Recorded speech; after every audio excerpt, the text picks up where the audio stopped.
Welcome everyone to another episode of Section 305, the sports show. I'm here with Anthony Aguirre is actually. We were expecting him to be here. I'm so sorry. We're here with Nick Dupont, but Anthony Aguirre said to tell us to limit our time. So that's why I was thinking about him. So, and that's your responsibility for today. That's why he was in my head for today's show. You already know. I know deep down you wish Anthony was here. Of course. No, personal reasons he couldn't be here, but we can always do the show on his name.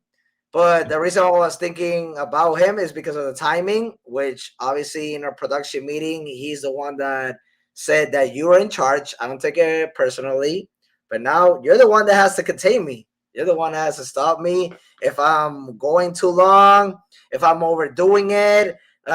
You're right now the NFL, NBA, NHL, MLB type of umpire. Listen, at the end of the day, I'm the assistant umpire. Okay, he's the main guy. He's like the head honcho. Okay, this is like my first day on the job as like the assistant, as like the main referee. So I'm gonna try my hardest to keep it cool. But I know deep down you wanted Anthony to be here so you can have that little like push. That's why you were calling me Anthony. You didn't want me here today. You didn't want me talking about Mendoza. Of course, I like Stephen A. Smith says, I like the challenge, but at the same time, I'm right now presenting the show like I've done since the first day, but you're the umpire, you're the ref, you're the judge, you're everything all around. So literally, I got to listen to you. Well, let's see how we do. Let's see how I do today. Everyone in the comments, just let me know how I do today on a scale from 1 to 10, 10 being the best, 1 being the worst. If it's a negative, I don't care. I'm still going to do the best that I can. Nah, you're going to do good as always. As a new post of the job, but even better as a sports analyst. Now, we always do like a 3-minute intro. We're going to wrap it up right now, but talk to me about having the worst day in South Florida on Tuesday. Like, we literally had the Miami Heat for the 4th time clinching the play-in tournament. That's how the headline said it. Clinching the play-in tournament. Then we had the Florida Panthers who had a lead. They lost. Obviously, they're not going to make the playoffs, but we would like to feel better with a win. Of course. And end of the season above 500. Like, surprisingly, after last show's topic we talked about, was it disappointing or not that the Panthers didn't make the playoffs?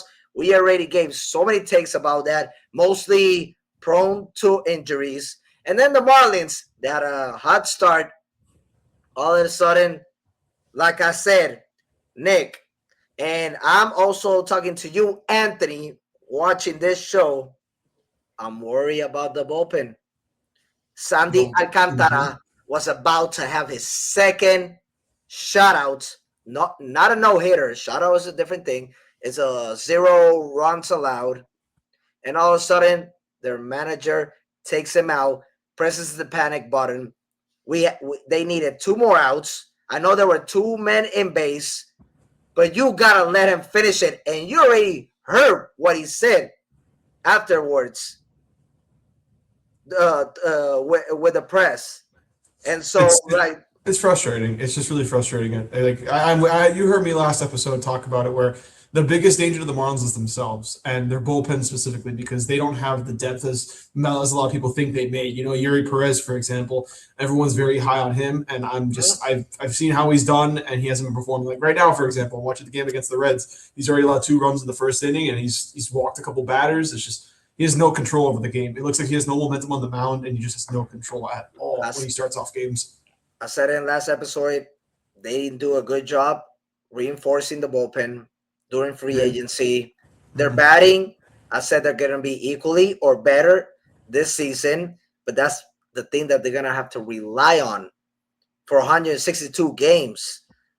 And last season, that's exactly what we witnessed, and they almost made the playoffs. So I was like, all right, so the Marlins, all they got to do in free agency is do a couple of good acquisitions, like starting pitchers, relievers, And that's like the opposite of what we saw. We saw them trading Cabrera and getting future prospects. Okay, that's good.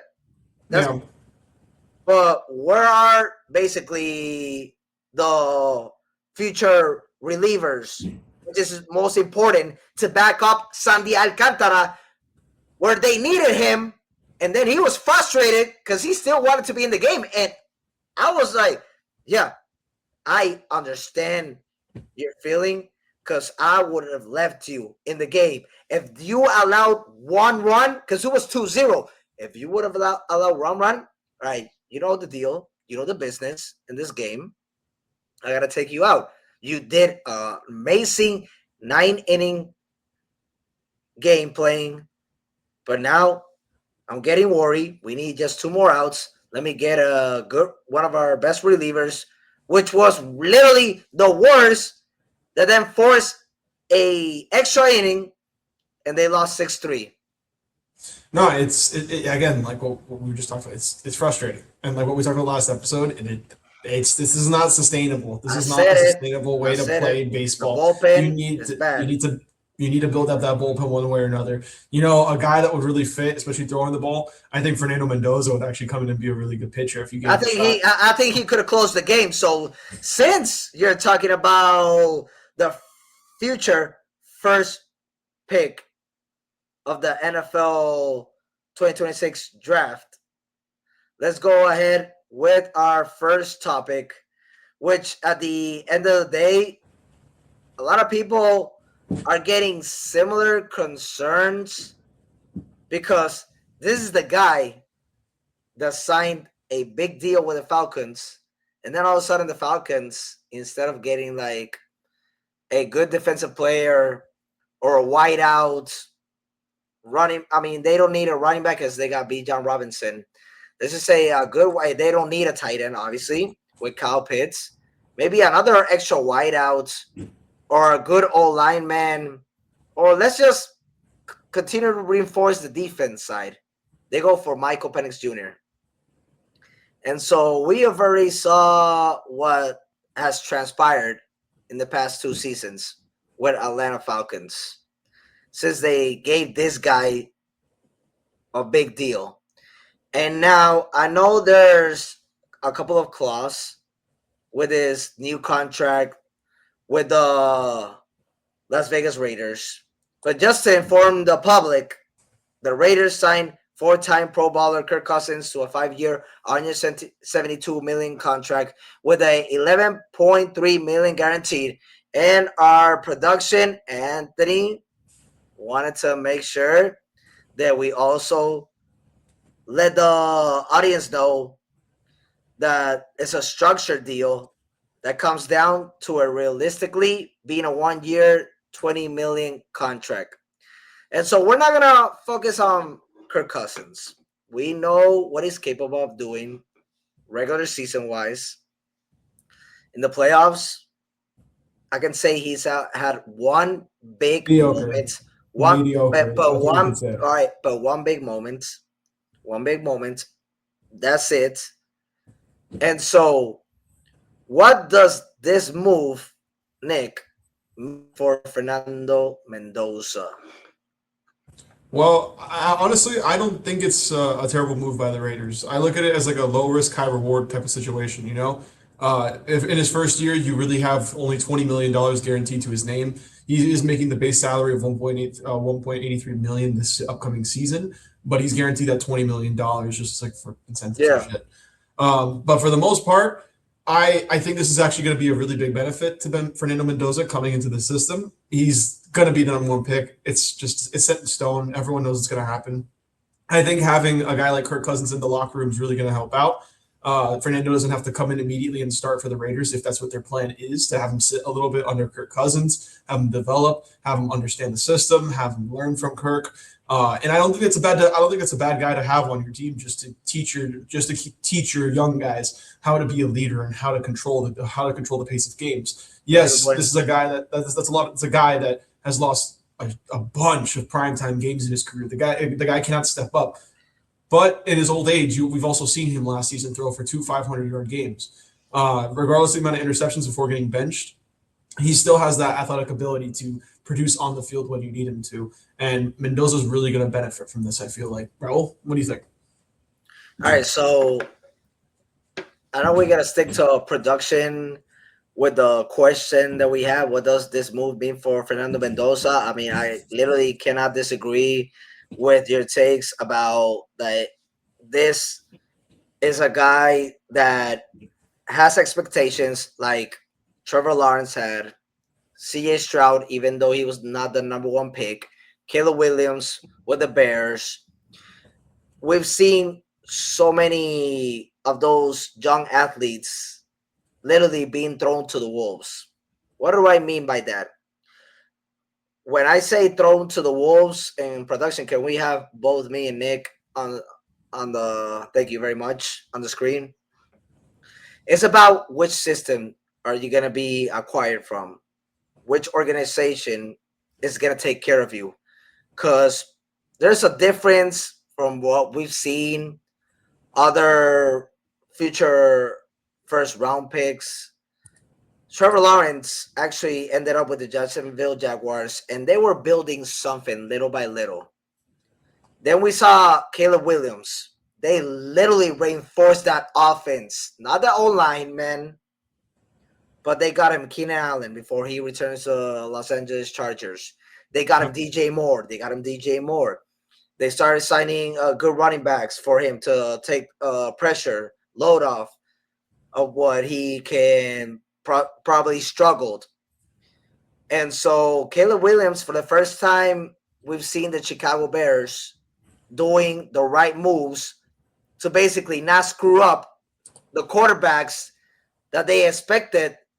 Not maybe Mitchell Trubisky. I'm sorry to disrespect him. They could have had Patrick Mahomes. They could have even had a Josh Allen. They could have had like those type of players instead of Trubisky that could possibly may have done a little extra. And so that was not the scenery. Okay, we'll go past that. But then Justin Fields was supposed to be the new face of the franchise. We already talked about that topic. We're not trying to relate it to what he can do with the Chiefs. I'm just saying what he did with Ohio State. Obviously, it's what every NFL team is expecting from a college player to perform once they are in the NFL.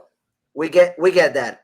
It's not the same system. It's not the same organization. It's not the same game plan. It's not the same offensive coordinator. It's not the same coach. There's so many different situations from where they're heading towards becoming basically young adults to basically a man, professional. And Caleb Williams was actually for the like I just repeated in the Chicago Bears was actually entering a good scenario where he has players that can help him, veterans, for him to develop. The same thing I'm talking about C.A. Stroud. He was the second pick by the Texans. Look what he did in his rookie year. Trevor Lawrence. The Jaguars were building something before they fired Doug Peterson and then acquired Urban Myers. Urban Myers. We already know what happened with that incident. And then the rest of the head coaches intern and then the new ones that they've hired. And so I feel like the NFL sometimes has to understand like they are situations that these players are basically are under pressure, not because they're first rounders, because literally they are being acquired from the worst franchises Of course. in the NFL, and they expect them to become a Peyton Manning who struggled at the beginning of his career. Yeah. They expect them to become a Tom Brady who was a backup to Drew Bledsoe before he became, right now for me, the GOAT. To become Patrick Mahomes when he was under Alex Smith. And that's why I agree with you, Nick. This was actually a chess move by the Raiders. You have a Kirk Cousins who can be a mentor to him, and like Anthony wanted to us basically be specific with our audience. Like this is mostly like a combining type of contract with what the Atlanta Falcons owe them to what is actually a 1 year deal. Yeah, the Falcons owe him around $8.7 million right now. That's what they're paying him to play for the Raiders. And so like when he signs a 5 year, 172 million, only 11 million guaranteed. You already know how Anthony knows more about the structure of this type of contracts, but it's the same thing when MLB players they sign big contracts and then get so many deferred, because then at the end of their contract they get paid for what they're owed.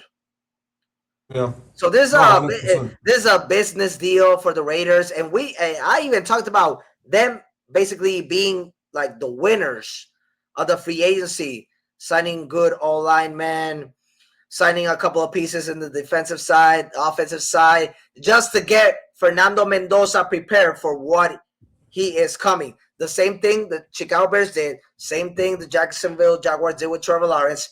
Then we've seen other situations where quarterbacks are being selected in the first round, and then they enter a system where they're screwed. Then they leave that system, and you see Mac Jones balling with the 49ers. Yeah. With the Patriots, that's one of the best franchises. But it was that time that Bill Belichick had to retire. As a general manager, he was making so many bad decisions that it affected Mac Jones. We've seen Sam Darnold with the Jets. We've seen Sam Darnold with the Jets. All of a sudden, he's a Super Bowl champion that can actually carry a team all the way. So NFL business is actually, in my opinion, and Nick, I'm going to give you like 10 minutes to elaborate on what I'm about to tell you and ask you. Compared to the NBA and to the MLB, which is more equally or more rounds as the NFL, you got the NHL, same as the football league, the most violent. There are players that you literally expect them to prevail and make it to the top. It's been a low percentage in the NBA, the number one pick to fail. Yeah. To fail. Nice. It's not the same thing as the MLB. It's not the same thing as the NHL. In the NFL, you literally have that pressure and expectation. You have that expectation. Expectation. Yeah. And they're giving that to a guy that was the first, just quit. Finish this segment. Finish my take. Joe Burrow, last player to win a Super Bowl and the Heisman, was him, and now it's Fernando Mendoza 5 years later.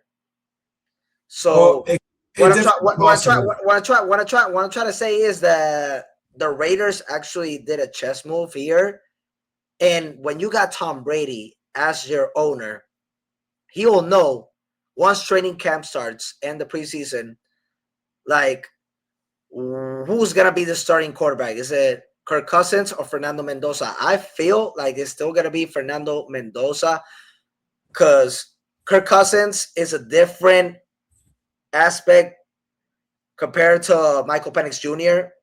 when they signed him, and then they drafted Michael Penix Jr. They just signed Kirk Cousins, but the contract situation is not the same. And Fernando Mendoza still basically has that task after winning a natty on a Big Ten conference, a team that's never won in program history, and him winning the Heisman at the same time and delivering. He was the reason why they beat Miami to be the new face of this franchise.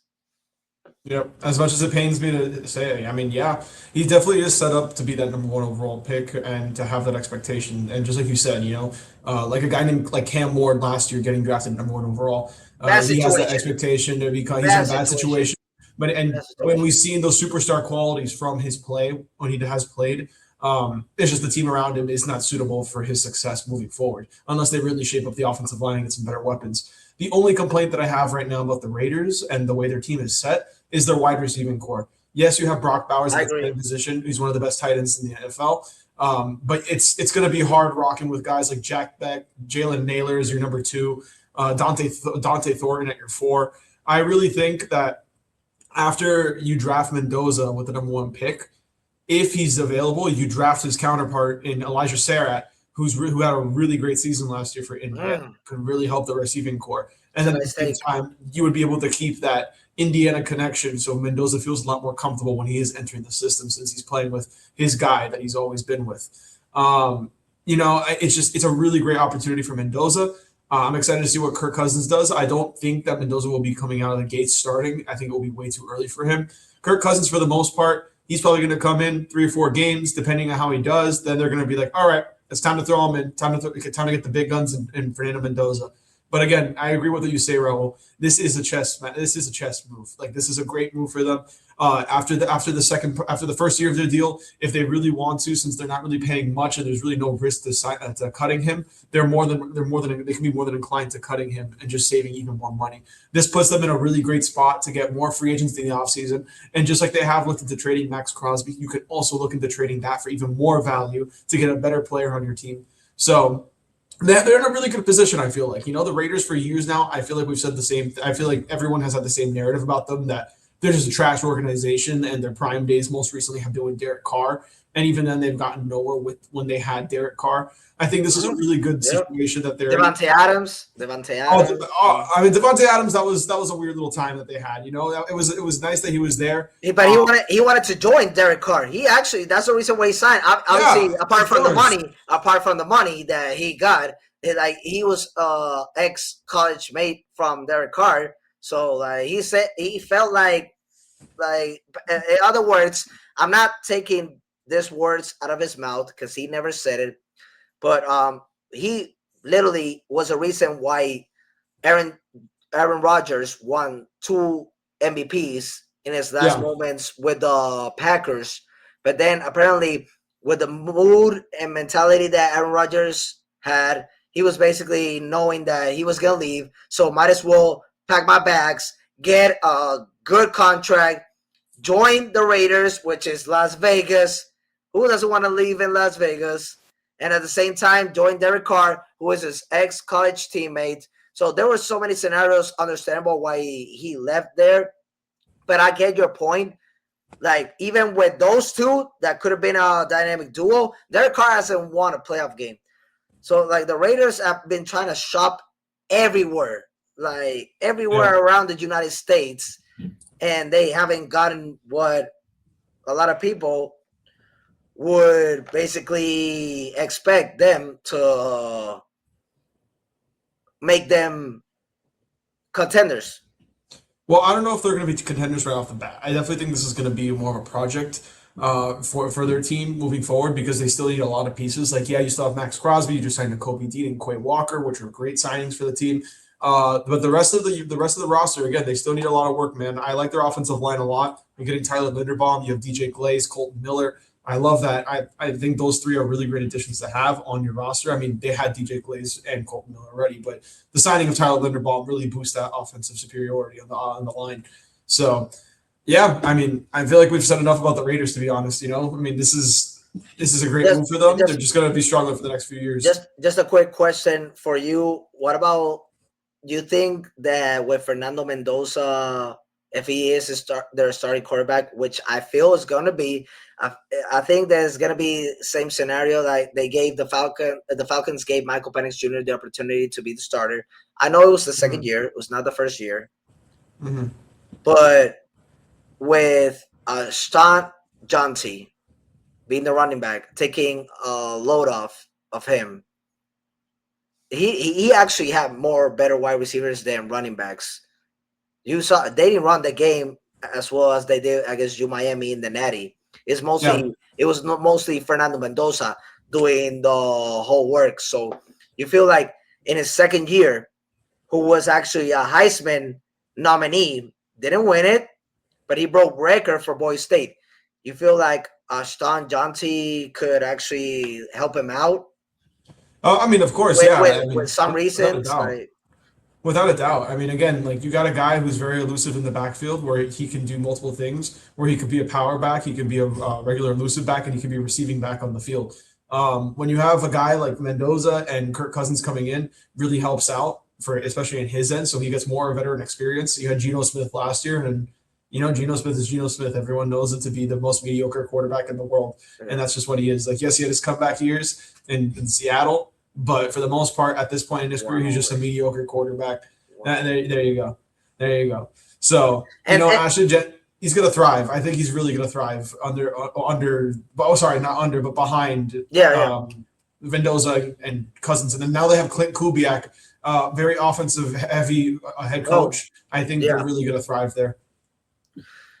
So we're gonna move to our other segment, but Nick, since you talked about Geno Smith, Aaron Glenn said that he is the reason that they can actually become next season contenders, the dangerous team. These are his words. Everybody can look it up on YouTube or whatever platform that he was interviewed. They were interviewing him on the NFL draft.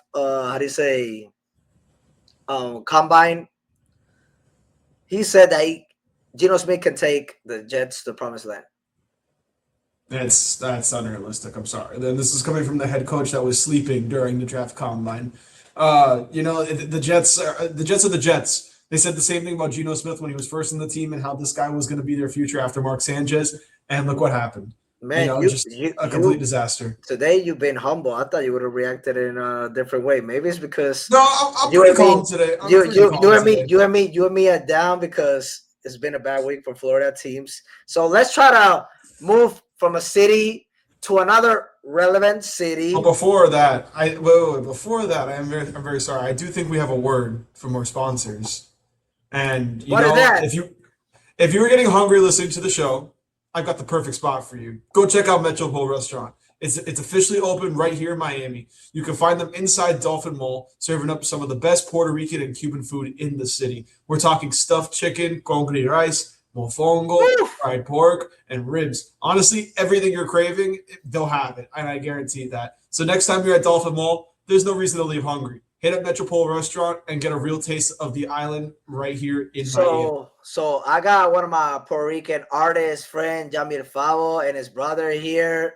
Jambi, Joe, if you guys can come over here, special appearance. Special appearance. They know what it is. I mean, we got like 8 different locations in Puerto Rico, and this is the first one here in South Florida. They're going to keep expanding. But at the meantime, you guys already know, just like Nick said, it's at the Dolphin Mall, Metropol Restaurant, the best Puerto Rican and Cuban cuisine.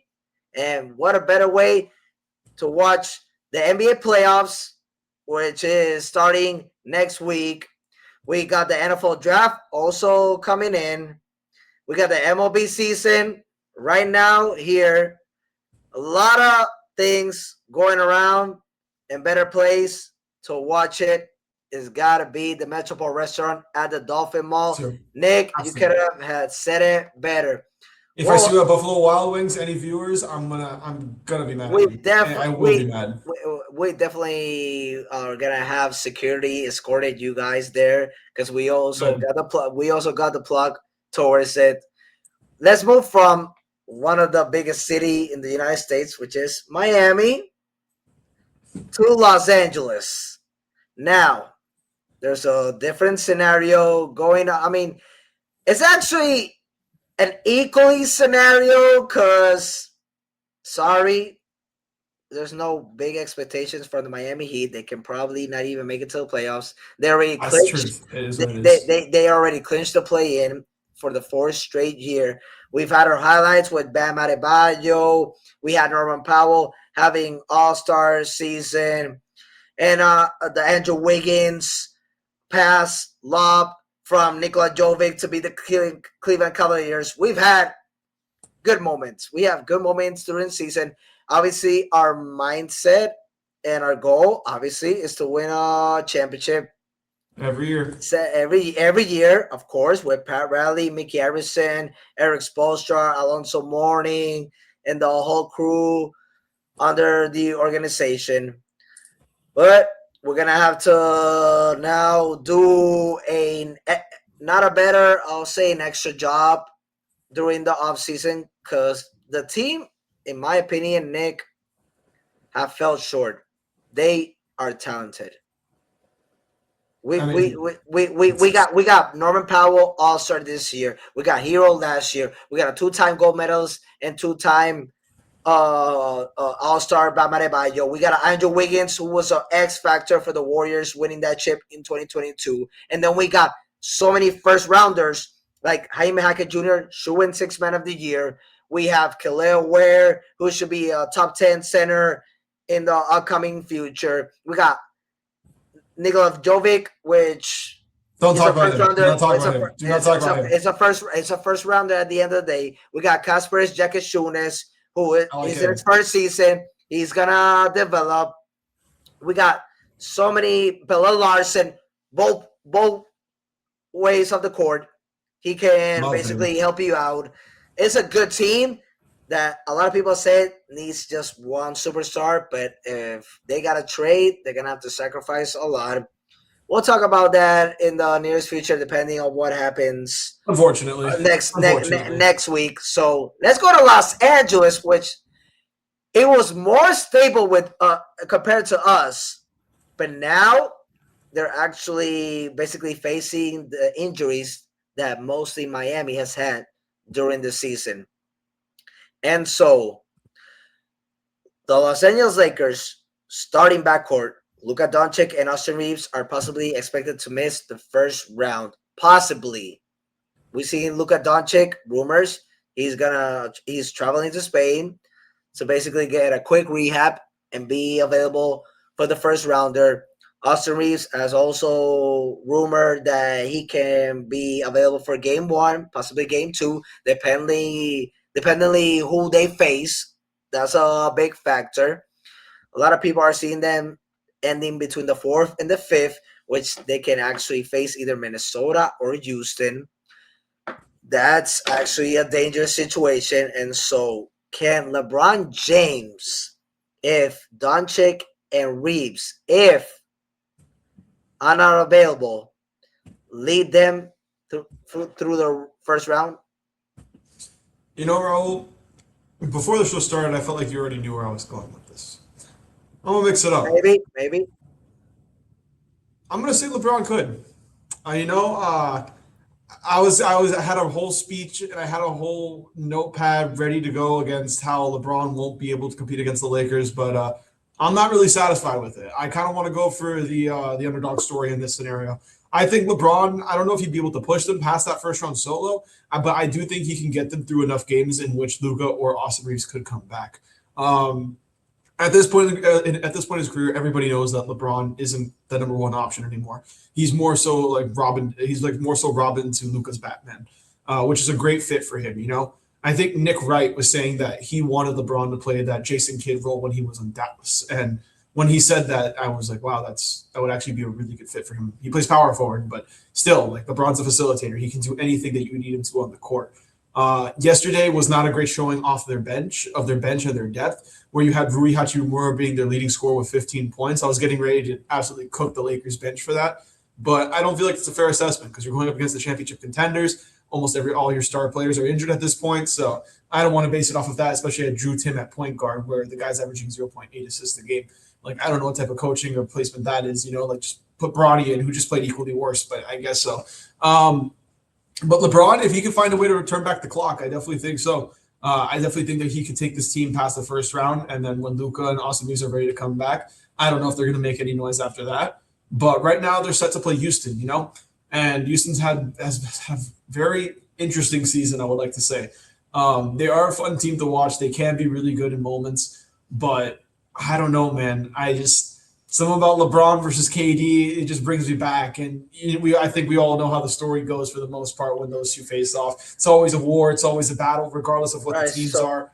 I think LeBron could do something. I think he could do that damage. Maybe not the first round, but he definitely could. He definitely could take a couple games off of that series.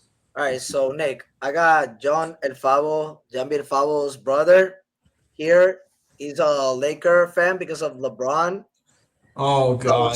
since we had that fight the other day about you saying LeBron is the GOAT of all time, I stick with Jordan.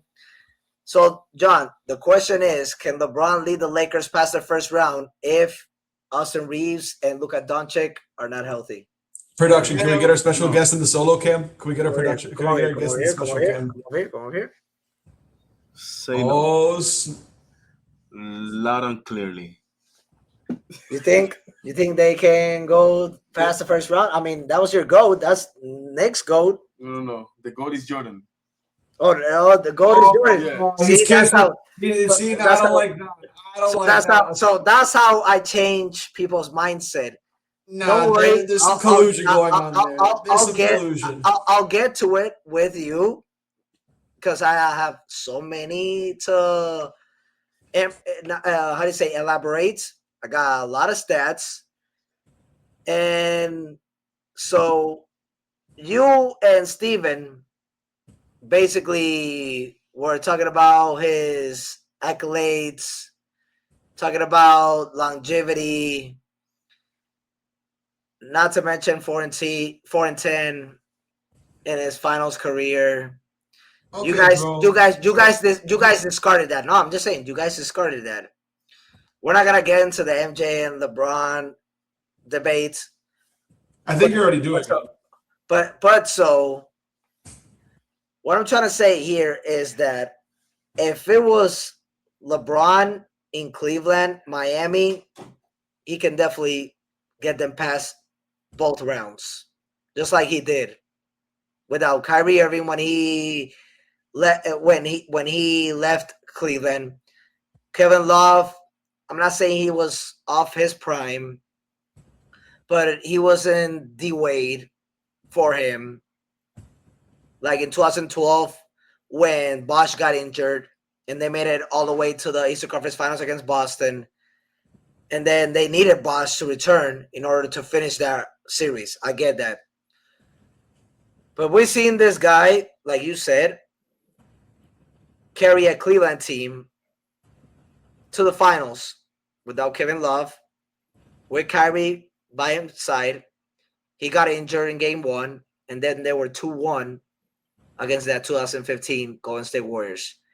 What I'm trying to say here is that I'm never going to disrespect LeBron. I don't see him as a GOAT. But I would believe in this question, I'm saying no. Just to be specific to the audience, you're saying yes. I would have said yes with you if it was Miami Prime LeBron or Cleveland back LeBron. Because he showed what he can do, averaging a triple-double and basically doing a lot with less. And doing a lot with less. Well, clearly you're not familiar with arthritis LeBron, Raul. From time to time again, we've said the same thing about LeBron James, especially current LeBron. But when he played Miami not too long ago, the guy, he was not averaging as many points, but look at his production, man. The guy had 19, almost a 20-point triple-double, if I'm not mistaken, in which he had 18 rebounds over Khalil Ware. Okay. Like the guy could play anyone on the court if he needed him to. Now, let's get back to what I'm trying to say. Why? Sorry. Here, take the solo cam. Take the solo cam. Production, put him in the solo cam so I stop interrupting him. No, so why he can't? He's 41 years old, Nick. Why did I go back to the past? Because if it was Miami LeBron or back to Cleveland LeBron, I would actually believe he can at least minimum second round, maximum third round. Because no disrespect to Kevin Love, but in 2018, even Brian Windhorst says that he regrets not giving him the MVP vote over James Harden. The year that Harden won the MVP. For what he was doing with Cleveland with all that transition about Wade coming in, Isaiah Thomas coming in, and then trading them, about Kyrie Irving not being there, already entering second year with Cleveland, Kevin Love past his prime, it was not the same, and then having them J.R. Smith, who basically gets confused if they're up by one or not, having an Iman Shumpert, Kyle Korver, good shooter, one of the top 10 in NBA history. He still didn't have that team to match up with Durant, Clay, Curry, Draymond Green. Nobody had. But then people also sleep on the Golden State Warriors having one of the best mid-range player coming off the bench like Sean Livingston. They forgot that they have David West. I know he was not in his prime, but he can produce off the bench. They forgot he lost the basketball IQ. They had Andre Iguodala, who won the MVP in 2015. So, in Finals MVP to be specific, nobody could match that Thunder's team. I mean, that Warriors team. What I'm trying to say is that I would have actually been the same page with you, but this guy is 41. This guy didn't play yesterday because he needed a rest. Because if it was an injury, you better be afraid of what this team looks entering the first rounder. Because you got Luka Doncic averaging them 33 points, almost triple-double. You got Austin Reaves averaging one of his best career seasons. But then, what did we just witness this week from production? Take the picture of the screen, put me and Nick.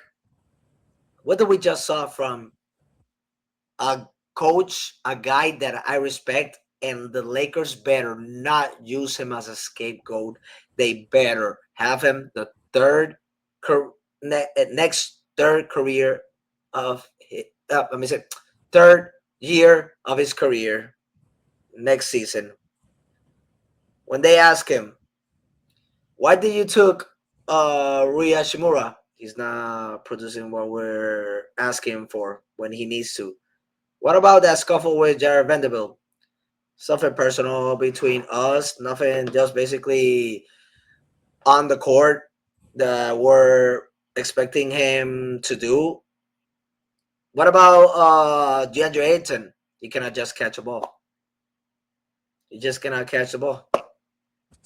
So, like, if the Lakers literally use JJ Redick as a scapegoat, I'm going to go crazy from that organization. I'm going to be like, you guys literally are not stable.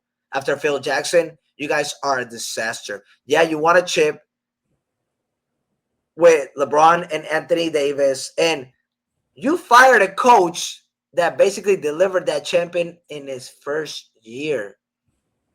I know that things didn't work out in the second and then the third when they brought Russell Westbrook.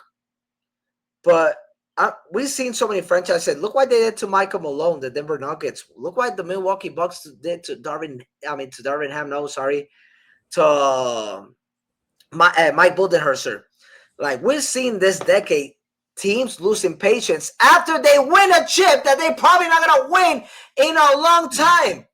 But the Lakers have basically those expectations compared to Milwaukee, compared to Denver, compared to other franchises. And we've seen Steve Kerr struggle with the Warriors, and he's still there. We've seen Eric Spoelstra struggle with the Heat. He's still there. But why? Because at the end of the day, those two make sure that their teams, I'm going to say this word. I'm not going to say, oh, they make it to playoffs or they're competing, this and that. They're relevant. They're making news. They're basically having that pressure to make it to the promised land again. Miami, Golden State. That's why those are the two only remaining coaches right now in their respective franchises. And they're two good head coaches. One just finished winning gold medal with Golden State. The other is about to with USA, and that is Eric Spoelstra. Well deserved. Just to finish this segment, I'm just getting furious how the Lakers are handling the coach situations. And so whatever transpires after the season, I feel like LeBron is going to leave one more season and end up with Cleveland. He can have a better percentage winning with the Cavaliers than with the Lakers in the West. And that's a fact right there. But can he lead a team back to the promised land? No, he cannot. He needs a Doncic. He needs a Reaves. But those three, we see that they cannot coexist. They cannot coexist. Now, if you go to a team that can distribute the ball like a James Harden, help you in clutch moments like Donovan Mitchell, have a big man who is a big defensive player like Evan Mobley and Jared Allen that can rebound the ball, and then you got a couple of role players and reserves that can, in a bad night for all three stars, produce and be the X factors to win. I'm pushing him to go to Cleveland after this season. He's a free agent. They don't got to trade for him. He's a free agent. Because remember, he opted in to his last year with the Lakers. So I feel like first round is the further that I can see the Lakers. And sorry, I cannot see him leading this team. Wait, what we just saw with their head coach criticizing three players that actually should produce for that team, even though their stars are not in the game, just like we've seen a Heat team when even Powell's not there, Wiggins is not there, Adebayo's not there. Eric Spoelstra always has them ready for battle, and they either lose or win. But then we've seen this type of role players from the Lakers literally relying too much on those three. And then that's out of JJ Redick's hands. That's my last take. All right. I like it. I know we disagree. And I was originally setting up to be on your side, but I was like, let me have fun with it today. Let me see if I can do some little LeBron stuff. But again, man, people will be surprised with LeBron James still at his age. At 41 years old, we've seen him drop triple doubles all season. We've seen him have a couple 30-point games. It's not like his flashes. It's not like he's completely disappeared. Like he's still capable. He's averaging the lowest points in his career since his rookie season. So I definitely think there can be a possibility in which LeBron can. For a 41-year-old, 20 points, 6 rebounds, 7 assists, 1 steal per game. He puts Vince Carter to shame. Even and I can even say the GOAT. My GOAT is Michael Jordan. He didn't play 41. He retired before his 40. And LeBron's looking like he'll play till 43 if he can play 42. He can play 42, 43. And if he goes to Cleveland and they win, he can probably just do one more season, win or lose. He can probably basically call it a day. Absolutely, call it a career. Absolutely. Call it a career. But the biggest thing I'm going to say though is their guard play, because right now you have Luke Kennard in your starting point guard position. You have Marcus Smart in your shooting guard spot, who's out right now. Who's distributing the ball? That's what I'm saying. It has to be LeBron James, and that's why I'm very high with LeBron, because I feel like he could get those guys together and show everybody that he still can be that captain when you need him to be. What about at the end of the day? I am LeBron James, and I can control everything. Defense comes. The defense will come in waves. If they go down by 10, they're going to end up losing the game because they just lose all momentum moving forward from that point. But if they can control the pace of the game from the tip, and LeBron has the ball consistently, and he's the one distributing everything, I think that they have a chance. And I don't want to say I'm 100% confident. But Nick, like I said, he's 41 years old. He's going to get tired. Of course he's going to get tired, but that's, but unfortunately that's just the point that we're at in his career where he doesn't last the same. But I still think that he can make a very big impact when he is on that court, and he can still lead team. Oh, he's definitely going to be the best player. If Reaves and Doncic are not available for at least the first game. Without a doubt. He's going to be forced to drop 30 a night. Well, of course, and he can do it. I'm not saying he cannot. I literally can make a bet that he can even go for a 40-point game. That's how crazy I'm going to go for him to basically carry a team to a win and basically take a little I like pressure that. off Doncic and Reaves to come in at least around game 3 or game 4 if they're playing on the road or they're coming back home. That's what I'm saying. I don't want to disrespect the king. I'm gonna continue saying you're not. You're stating facts. You're stating facts. but at the same time, you know what? I'm gonna be more afraid of their defense than their roster.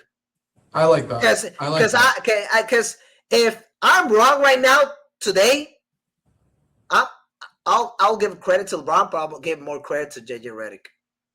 Okay, I like that. I'll give more credit to JJ Redick, basically having a game plan and basically keeping his soldiers ready for battle, just like Eric Spoelstra does, not depending on his stars to be available on the roster. And that's why he is the greatest head coach right now in this decade and the new USA head coach. Sorry, I had to go through that side.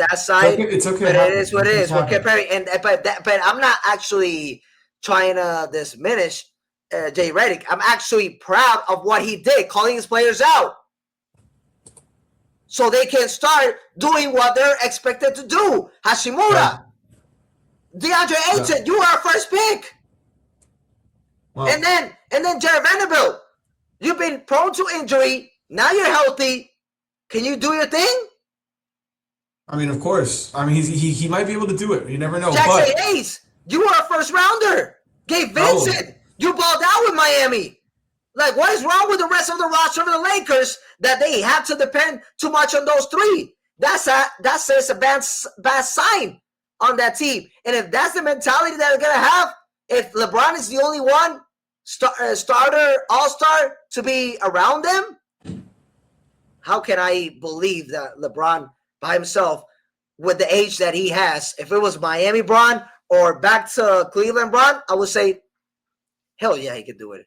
Hell yeah. I like it. Yeah, I like it. But Raul, due to our time constraints, just like LeBron has expectations, and so do we. And I think you have an expectation to say something and have a word from our sponsor. Am I wrong? Of course, you're not wrong. We got a big announcement. What a better scenario to watch the upcoming play-in next week. I mean, you can the invitational. You can see the last regular season games. The MLB is back. Also, the last regular season games of the NHL, and then the upcoming of the postseason. And UFC this Saturday, which me and Nick are going to be working at the Kaseya Center. There's so many big sports events coming throughout this week and then the next week and through the rest of April. What a better location to go to the Metropol Restaurant. Finally arrived in Miami, expanding from Puerto Rico. Located at the Dolphin Mall, it offers the best Puerto Rican and Cuban cuisine. What a mixture. What a combination. Two countries side by side next to each other. And then we got traditional dishes included stuffed chicken, arroz mamposteao, congri rice, mofongo, fried pork, and much more.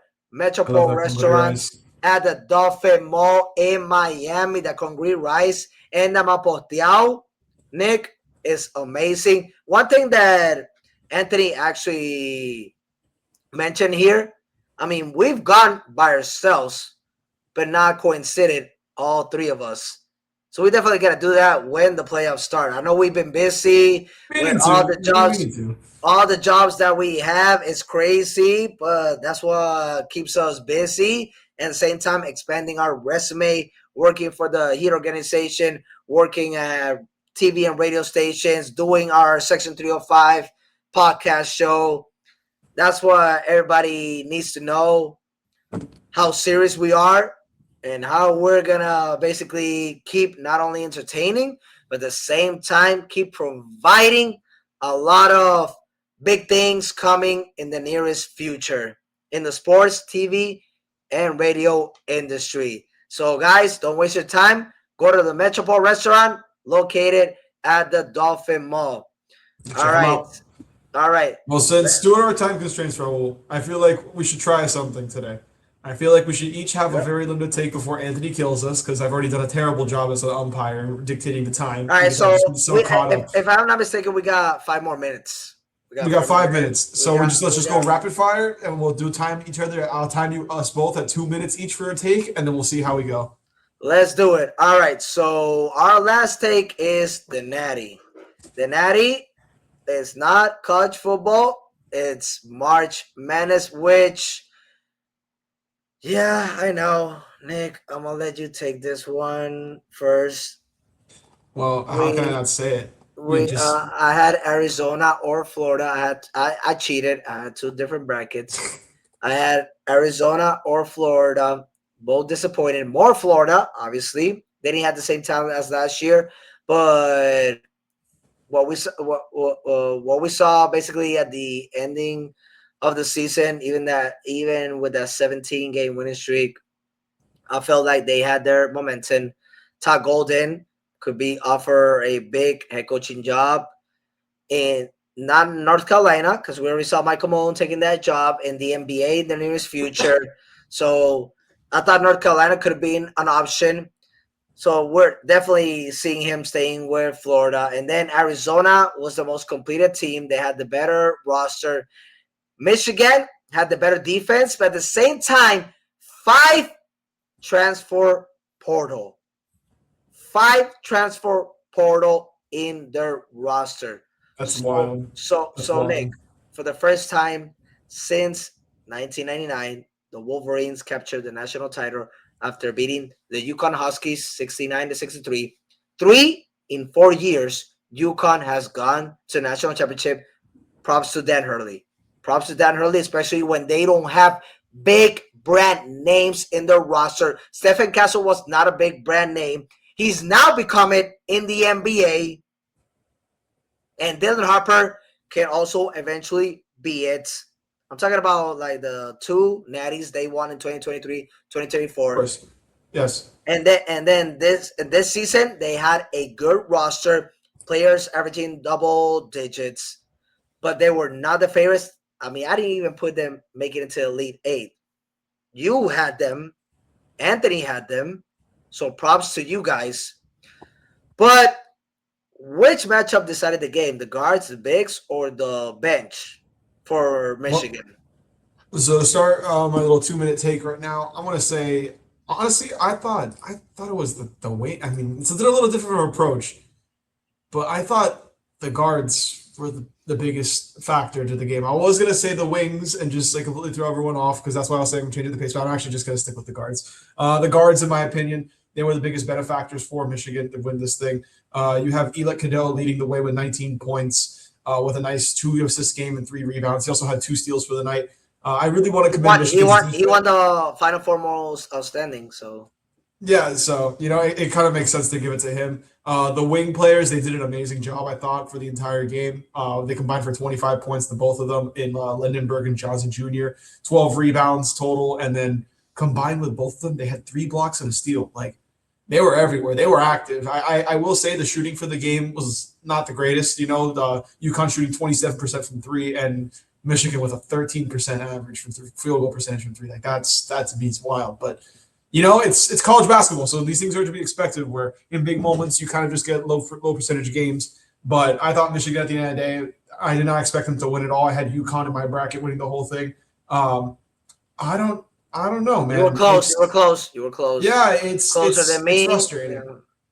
It's frustrating. I will say it's definitely frustrating, and that's why I'm saying I don't know, because I did not expect Michigan to win the whole thing. I thought Michigan would make a Final Four appearance, and they definitely had the potential, the expectation to win the Natty, but I just didn't see them going that far. And I'm glad for the Michigan Wolverines. My brother's a Michigan fan, the side Michigan fan. He is a UM fan, but he likes the Wolverines, so he's happy about this. So, yeah, man, I thought the guards played the biggest role in the game. It's been crazy the last few years. Jim Harbaugh winning a natty with them, especially with all the issues that they have, him being suspended for 5 games, having one of the best. They did not cheat, Nick. I'm just messing. Come on. He got suspended for 5 games, obviously violating 2 different rules. from the league, and they still stay undefeated. J.J. McCarthy did his thing, even though his future with the Vikings is worrisome. Blake Kern with the Rams, good running back. I think that he's one of the players that can basically have one of those big upcoming seasons. And then Yeah. the defense for Michigan, that was actually the biggest factor why they won the Natty. Now we got the best defensive team winning the national championship in basketball. Just to answer, I want to Your talk 2 about minutes starts now. I want to talk about the guards and the bigs and all that. I'm sorry, Nick. I'm gonna talk about the head coach in his second year that did a Okay. turnaround. I Dustin like May. it. Dustin May. Kurt Killian for Indiana, 2 years, gives him the first national championship in franchise history in the football. Then you got Dustin May, Big Ten, doing the same thing for Michigan. Not their first, but the first since 1989. So I like how the Big Ten basically is doing their thing at both sides It's of wild. sport, It's both wild. sides of sports. Dustin May, big credit. This team was 8-24. I like that number, Nick. 8-24. You already know what I'm talking about. Kobe, rest in peace. Mhm. But that's the record that they It's meant to had. be. That's the record that they had in 2023. And all of a sudden, 2 years with him, 64-13, he delivers a national championship. And at the same time, just to wrap it up, Nick, is it not surprising towards you? I said UConn was gonna win this game. UConn's gonna win it. When you get out rebounds, and then at the same time, you have the worst 3-point percentage shooting. You defended yourself more in the free throw line, and you win the national championship game, or you win in general a game. That is actually a disappointing thing for UConn. Michigan went 25 for 28 in the free throw line. They shot 2 for 15 at 3-point line, 38% in general. And then you get out rebounds by 12. And you still, I mean, by 9, sorry. You get out rebounded by 9. You still couldn't win the game. No, it's ridiculous. It's ridiculous. I mean, again, even the assist numbers were low for both teams. Like I think UConn only Defense. had It 9 was a assists. defense. It was a Yeah, defense. it was a straight defensive game the entire But way. that's what And Michigan basically was based on. I mean, their starters, they majority or all of them scored average double digits. But it's Michigan was the best defensive team in the league. And they get a rebound by 9. They go 2 for 15 in the 3-point line. They defended themselves in the free throw, and they still won. it's interesting, man. It's that- interesting. That's why I'm reacting like I don't know, bro. Like these stats and like the way these teams played, it's scary. So that's why Whatever. the question says, just to decide the game, the guards, the bigs, or the bench. Dustin May, the coach. He's the reason why they won it. Because how can you even win a game by like that? No, agreed. I like that. I like that take. I think that was at the end of the day what it came down to. And Coaching, just and, good and coaching. also, was it surprised that Michigan won the national championship? I don't want to discredit them, but I felt like Arizona should have won that. And Listen, man. even UConn, after going through the teams that were favorite against them, also, and what transpired in this game, they also should have won that game. So I can name like 3 or 4 teams over Michigan. So this was actually, even people are gonna criticize me for what I'm saying right now. This was a surprising national chip for them, especially for a second head coach that did an amazing job finding ways for this team to prevail, and mostly defensively. stop plays. And like I said, 25 for 28, defend themselves from that. And also, how do you say, because of their defensive stops, reward themselves. Yeah, being at the foul line. That's you gotta watch time. You gotta watch time, Raul. No, that's a wrap. I mean, Nick. Oh, we've done worse. Right. We've done worse. You're not wrong. We've done worse. So this is another episode of Section 305, the Sports Show. I'm Raul Pagan with my colleague Nick Dupont. Anthony is gonna kill us after what we did, but he knows that you did your job. It's mostly me. I'm probably gonna be caught off in the next episode, number 38. We got 37. Box at the beginning. Yeah, we got 37 right now on the road. So everybody, have a good evening. We'll see you next week. See you again.